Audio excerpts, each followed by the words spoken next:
Selamat pagi, kembali lagi bertemu di Renungan Satu Hati, Sapaan Tuhan tiap pagi. Hari ini Senin, tanggal 7 Maret tahun 2022. Kita kembali untuk merenungkan Sapaan Tuhan di pagi hari ini. Bersyukur sekali kita bisa kembali menghirup nafas yang segar, bisa kembali lagi mendengarkan firman Tuhan yang akan kita renungkan bersama-sama. Sebelum kita merenungkan firman Tuhan pada pagi hari ini, ada baiknya kita ambil saat teduh sejenak, kita berdoa sama Tuhan agar kita bisa mencerna dan mengerti apa yang diinginkan Tuhan. Mari kita berdoa.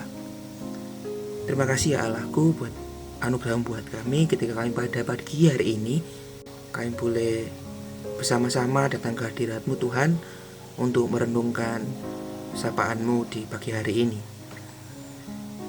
Layakkan kami Tuhan untuk datang ke hadirat-Mu, layakkan kami Tuhan untuk bisa mendengarkan setiap firman-Mu, supaya apa yang Engkau berikan, apa yang kami renungkan bisa menjadi landasan untuk kami bekerja pada hari ini, baik kami yang bekerja ke kantor, aktivitas kami, sekolah, apapun yang kami jalankan, kami hanya serahkan ke dalam tangan-Mu.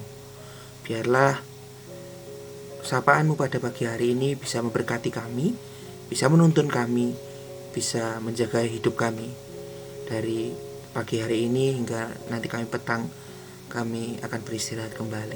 Kami mengucap syukur Tuhan ketika Tuhan membolehkan kami untuk bangun pagi hari ini menghirup nafas yang segar. Kami boleh membuka mata kami dan kami boleh berjalan di dalam tangan pengasihan-Mu. Menyerahkan hidup dan penghidupan kami pada hari ini hanya ke dalam tangan-Mu Tuhan. Di dalam nama Tuhan Yesus Kristus, Tuhan dan Juru Selamat kami. Amin. Bapak Ibu, saudara-saudara dan adik-adik di rumah, hari ini dengan tema pada Tuhan ada kesayangan dan keampunan, kita akan merenungkan bacaan yang diambil dari Matius ayatnya yang ke-8, pasalnya yang ke-18, ayatnya yang ke-21 sampai 23 yang akan dibacakan oleh adik kita dari remaja, Adik Rian. Silakan Adik Rian. Bacaan firman Tuhan pagi ini terambil dari Matius 18 ayat 21 sampai 23 yang demikian. Kemudian datanglah Petrus dan berkata kepada Yesus, "Tuhan, sampai berapa kali aku harus mengampuni saudaraku jika ia berbuat dosa terhadap aku? Sampai 7 kali?" Yesus berkata kepadanya, "Bukan, aku berkata kepadamu, bukan sampai 7 kali, melainkan sampai 70 kali 7 kali. Sebab hal kerajaan surga seumpama seorang raja yang hendak mengadakan perhitungan dengan hamba-hambanya." Demikianlah firman Tuhan. Terima kasih Adik Rian buat pembacaannya ya. Nats yang diambil adalah Yesus berkata kepadamu, bukan, aku berkata kepadamu, bukan sampai 7 kali, melainkan sampai 70 kali 7 kali. Dalam percakapan antara Tuhan Yesus dengan Petrus mengenai beberapa kali orang harus mengampuni kesalahan orang lain, Yesus menjawab 70 kali 7. Secara manusia hal ini tampaknya sangat sulit ya. Tetapi sebaliknya, berapa kalikah kita menyakiti hati Tuhan setiap hari? Berapa banyak dalam 1 tahun? Dalam hal ini ya 365 hari. Meskipun demikian, Tuhan tetap mengampuni kita. Memang, pengajaran Yesus ini seakan-akan paradoks. Orang yang menyakiti hati, masa kita harus mengampuni?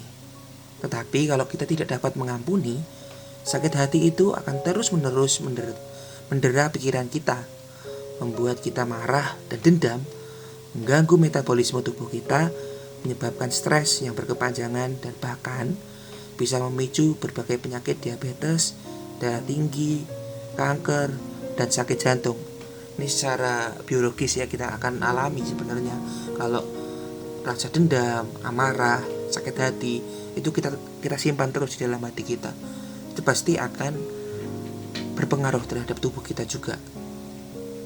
Padahal orang yang menyakiti hati kita belum tentu belum tentu tahu kalau kita marah kepadanya, sehingga maksud kita untuk gentian menyakitinya malah bisa menjadi bumerang yang akhirnya meracuni diri kita sendiri.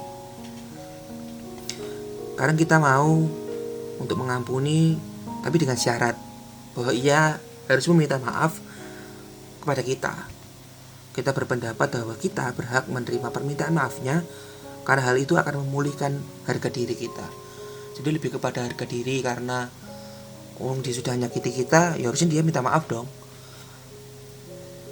Tetapi bukankah seharusnya pengampunan itu kita berikan tanpa imbalan dan dengan rela hati, sama seperti kita menerima karunia pengampunan Tuhan yang diberikan dengan cuma-cuma, meskipun kita ini berdosa. Pertanyaannya bukan mampukah kita, melainkan maukah kita untuk mengampuni sebagaimana Tuhan mengampuni kita. Tak mudah menjalankan perintah Tuhan yang satu ini, terutama bila ujian berat menimpa diri kita. Namun yakinlah bahwa Roh Kudus yang akan membimbing dan menolong kita untuk mengampuni berulang-ulang kali. Amin. Bapak, Ibu, adik-adik, saudara-saudara yang di rumah,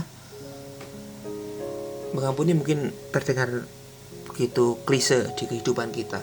Kamu harus mengampuni, kamu harus gak boleh menyimpan dendam kepada orang lain. Tapi ini juga menjadi tanggung jawab kita sebagai orang yang mau ikut sama Tuhan, orang yang mau ikut sama Tuhan Yesus Kristus, bahwa hidup kita harus ada untuk mengampuni juga. Karena kita percaya bahwa dosa semua kita, kesalahan semua kita, pelanggaran semua kita sudah dilebur dan diampuni oleh Tuhan. Mari kita minta kekuatan sama Tuhan, mari kita minta bimbingan dari Tuhan juga, supaya kita bisa menjalani setiap kehidupan kita. Mari kita satukan diri di dalam Tuhan. Terima kasih ya Allah buat berkat-Mu ketika kami boleh kembali mengingat Tuhan bahwa pengampunan adalah tugas dan tanggung jawab yang harus kami pikul Tuhan. Kami berdoa Tuhan, ketika kami datang dengan hati yang masih dendam, hati yang masih sakit hati Tuhan, secara gak langsung itu akan mempengaruhi hidup kami Tuhan. Secara gak langsung itu akan mempengaruhi diri kami sendiri Tuhan. Ampunkan kami Tuhan ketika kami gak siap Tuhan untuk melakukan tanggung jawab ini Tuhan. Ampunkan kami Tuhan ketika kami mengikut-Mu Tuhan, hanya untuk hidup untuk senang Tuhan. Mampukan kami ketika kami datang ke hadirat-Mu Tuhan, supaya kami bisa mengampuni orang yang bersalah kepada kami. Bukan orang luar Tuhan, mungkin yang terdekat di antara kami Tuhan, orang tua kami, saudara kami, tetangga kami. Kami berdoa kepadamu Tuhan, mampukan kami, mampukan setiap kami Tuhan, untuk saling mengampuni, untuk saling membuka hati kami Tuhan, untuk saling rela hati Tuhan, untuk memberikan pengampunan. Agar ketika kami hidup Tuhan, kami bisa hidup dengan senang hati, tidak terbeban, dan kami bisa hidup untuk menyenangkan Engkau Tuhan. Terima kasih ya Allah buat firman-Mu yang indah pada hari ini. Berkati kami yang ketika kami akan menjalani aktivitas kami pada hari ini, kami yang bekerja, kami yang sekolah, kami yang mungkin melanjutkan usaha kami serahkan kepadamu Tuhan dalam kondisi yang semakin parah tentang pandemi ini Tuhan. Kami hanya bisa menyerahkannya ke dalam tangan-Mu Tuhan Yesus Kristus. Kau yang punya kuasa buat setiap kami Tuhan. Jagai kami, tutup bungkus kami. Hanya di dalam nama Yesus kami telah berdoa dan mengucap syukur. Amin. Kiranya